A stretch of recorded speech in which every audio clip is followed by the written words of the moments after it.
Paolo Avellino bumawi agad kay Kim Chiu. Sweet gesture ng aktor, kiniligan ng fans.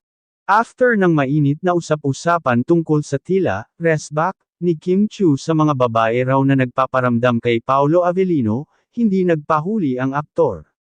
Bumawi agad si Paolo kay Kim, at sobrang sweet ng paraan.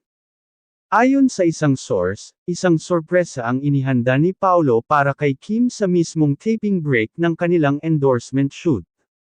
Isang bouquet ng fresh flowers at favorite coffee ni Kim ang iniabot mismo ni Paolo, na may kasamang handwritten note.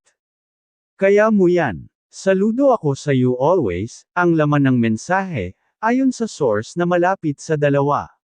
Kinilig ang staff at crew. Lalo na't pagkatapos noon, nakita silang masayang nagkukulitan sa likod ng camera, parang walang tension, parang mag-jowa lang talaga. Netizens react. Grabe, ang sweet naman ni Pao. Sana all may ganyang bumabawi. Kim Pao for the win. Bagay talaga sila, sobra. Supportive and thoughtful si Paolo, wife material si Kim, husband material si Pao.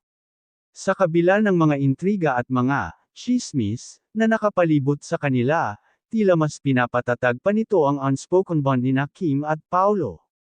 Hindi man sila nagsasalita ng diretsyo tungkol sa kanilang status, ang kilos at tinginan nila ang nagsisigaw ng Kemi na nga. Kaya naman, mga ka-celebrity hub, handa na ba kayo sa susunod na kilig moment ng Kim Pao? I-like, comment, at i-subscribe na kayo para di mahuli sa next sweet surprise ng showbiz, most talked about pair.